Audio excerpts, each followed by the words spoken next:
सभी उपस्थित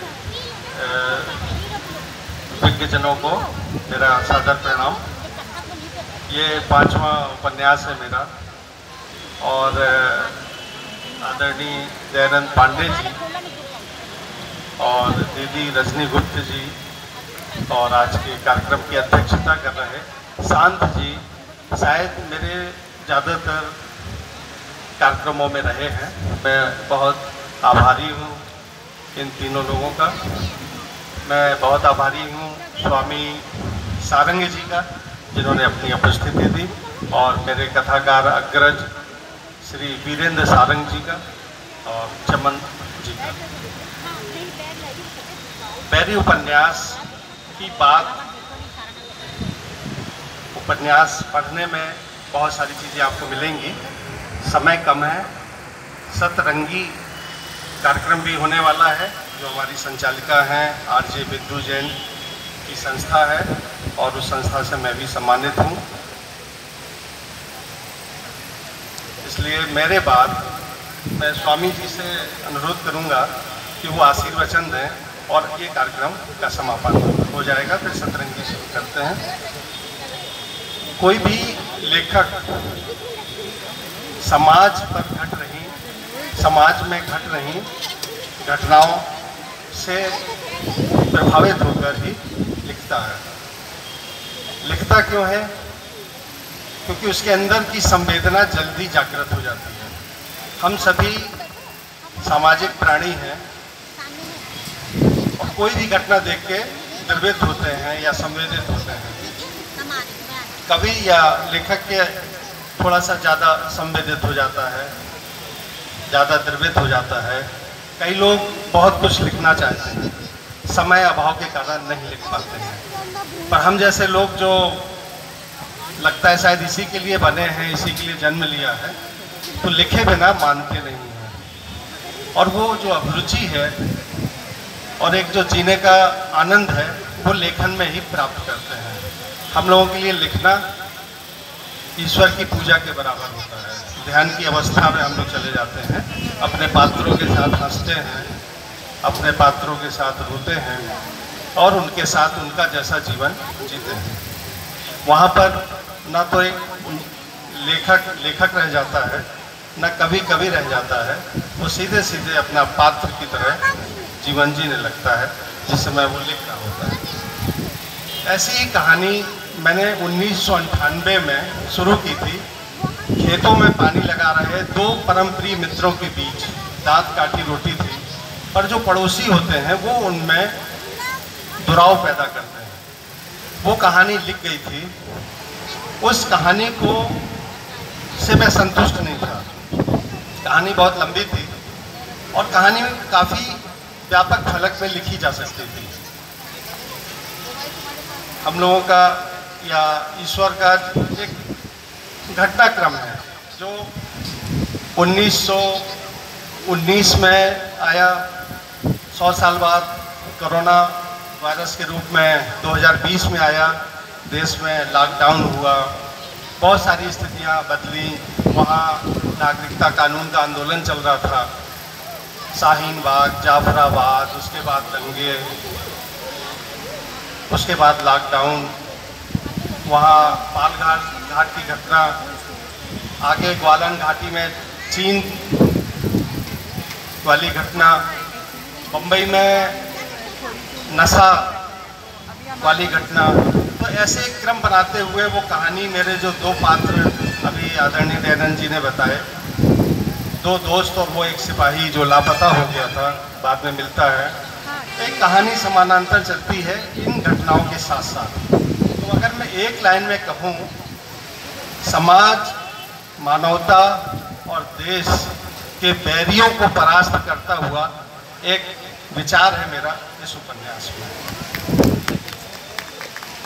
अभी बहुत अच्छी बात कही थी हमारे अग्रज आज के मुख्य अतिथि जी ने। मैं उनसे बहुत ज़्यादा प्रभावित हूँ। अभी सुधाकर अदीप जी की याद आई।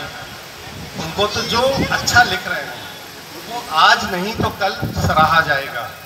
दयानंद पांडे जी ने कहा कि मैंने कोरोना काल में कुछ नहीं लिखा।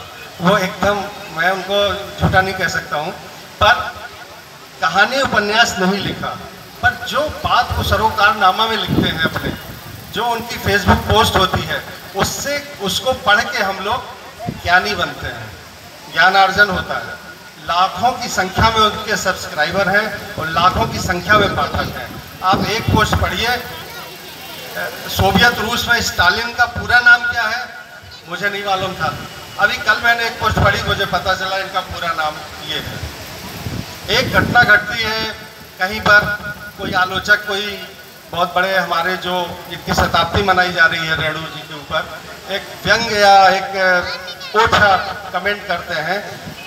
हम लोगों को बाद में पता चलता है अखबार या कहीं से भी, पर दयानंद पांडे जी की पोस्ट से तुरंत पता चल जाता है कि एक घटना घटी है, फिर हम लोग ढूंढते हैं ये किस कहाँ न्यूज आ रही है। तो ऐसे ज्ञानी, ऐसे जो पैसे से पत्रकार हैं, वो पूरी तरह से अपनी रचना धर्मता के प्रति न्याय करते हैं। और मेरा अनुज यहाँ बैठा है, शैलेंद्र अवस्थी, ये उनके बहुत बड़े भक्त हैं। मैं आपको बताऊं कि मेरे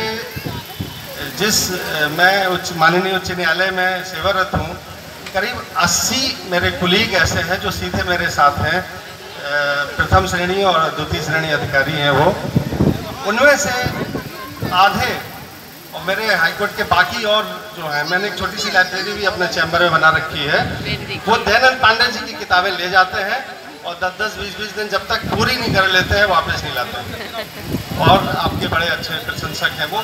लेखक को नहीं पता होता है कि उसके कितने लोग हैं जो उसको प्यार करते हैं, उसको चाहते हैं। तो उन्हीं में से एक मैं भी उनका बहुत बड़ा प्रेमी या प्रेमिका कह लीजिए, मैं हूँ उनके। इसी तरह देवकीनंदन शांति जी हैं, साहित्य भूषण आपको मिला, बहुत अच्छे कवि हृदय के हैं। मैं आप सबका बहुत बहुत आभार व्यक्त करता हूँ, और विशेष रूप से अपनी बिंदु बहन का कि उन्होंने अपना समय हम लोगों को भी दिया। ये समय उनका है जो चल रहा है। मैं संचालन में बिंदु जी को न बुलाते हुए मैं सीधे स्वामी जी को बुला रहा हूँ, आप आशीर्वचन दीजिए और हम लोग आज का कार्यक्रम समापन करते हैं। हमारी पायल बोलने के लिए रह गई हैं, चमन जी बोलने के लिए रह गए हैं, सारंग जी बोलने के लिए रह गए हैं। तो उनको मैं फिर कभी जब इन किताबों का फिर से हम लोग बैठेंगे, चर्चा करेंगे, आभा जी की किताबों का जब हम लोग चर्चा करेंगे तो फिर से एक बार बैठेंगे। और आभा काला जी का बहुत बहुत आभार। ब्रेक के पद पर रहते हुए कवि हृदय की सरकार है, उनको मैं बहुत बहुत साधुवाद देता हूँ और उनकी इन कृतियों के लिए उनको बहुत शुभकामनाएं और बधाई देता हूँ। बहुत बहुत धन्यवाद।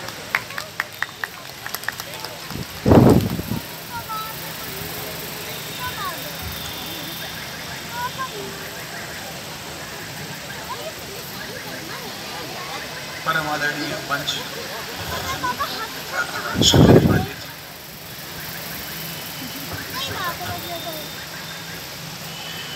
मेरा सौभाग्य है कि मैं इतने ज्ञानी लेखकों के बीच में हूँ, और कृष्ण जी को मैं धन्यवाद करना चाहता हूँ कि इस लायक समझा। देखिए, लेखक होना बहुत बड़ी बात है, और थोड़ा बहुत मैं पढ़ता हूँ। पांडे जी, मैंने आपको काफ़ी पढ़ा है, और मेरा सौभाग्य है कि आज आपके दर्शन हुए मुझे। जिस वक्त पूरा यूरोप लिख रहा है, अमेरिका लिख रहा है, हमारे लेखकों की कमी है, ऐसा मैं मानता हूँ। लोग कॉपीराइट पे कॉपीराइट लेते जा रहे हैं, पर सब्जेक्टिव हमारे यहाँ लेखकों की कमी है। अभी मैं आदरणीय आभा काला जी की किताब मैं पलट रहा था, तो इनकी 21वें नंबर की कविता है नशा किसका। उसकी आखिरी लाइन जो है कि लोग तुम्हें मूर्ख भी समझ सकते हैं, लेकिन तुम्हारा सरल प्रेम ईश्वर को प्रिय है। ईश्वर प्रेम का नशा करके तो देखो। ये सारी भावनाओं को, इनके पूरे जीवन चक्र को, इनकी किताब के पूरे आध्यात्मिक पहलू को प्रकट करता है। और मैं धन्यवाद अदा करता हूँ इनका कि इस तरह की सोच लेके ये पाठकों के बीच में आई। इनके 25वें नंबर की कविता है कीमत बताऊं। उसकी भी अंतिम लाइन उस बेताबी की बहुत बड़ी कीमत मांगती है। अगर मुफलिसी से हो गए हो बेजार, तो तो फना हो जाओ यारों। कितना कितना बड़ा दर्शन है ये। अगर इस पे अगर आप मुझे बोलने के लिए कहें तो मैं 2-4 दिन, एक आध हफ्ता बोल सकता हूं। हम बात करते हैं महेंद्र विश्व जी की। महेंद्र विश्व जी, आपने अपनी किताब पहले जहां से शुरू करी वहीं पे खत्म कर दी। पहली सैंडल ये जहां से शुरू है, आपकी पूरी किताब वहां पे खत्म हो गई। और कि गांव की बैरे मेले जाएं और कांख में मोड़ा का कठियाएं, इसके बाद से जो चरित्र इसका जो शुरू हुआ है, मेरे ख्याल से अगर इस पे मनन किया जाए तो उस पहली लाइन और आखिरी लाइन के बीच का जो सफर है, उसकी जो जिस तरीके से सीक्वेंसेस अपने आप हैं, कोई भी आदमी अगर हल्का सा इमेजिनरी है तो उसको इमेजिन करके आपके बगल में एक छोटी सी किताब तो लिख ही सकता है। और बहुत बहुत धन्यवाद सुधीर श्रोताओं, आप लोग एक ऐसी परंपरा को कायम कर रहे हैं जो लेखक हैं कि जब लोग पढ़ने से कतरा रहे हैं, लोग किताबें खरीदते नहीं हैं, इस दौर में मतलब किस तरीके से अथक प्रयास करके कोई लिखना बहुत बड़ी बात है। आदमी अपने विचारों को सामंजस्य स्थापित करके विचारों का, और जिस गति से वो सोचता है उसको कोऑर्डिनेट करके जब वो लिखता है, विचारों का प्रवाह असीम है, बहुत तेज बहता है। उसको कंट्रोल करके लिखना अपने बात को, और उस पर किरदार पैदा करना, और उस किरदार को लेके चलना और उसको कहीं पे अंत पे ले जाके स्थापित करना, ये बहुत बड़ी बात है। बहुत बहुत धन्यवाद।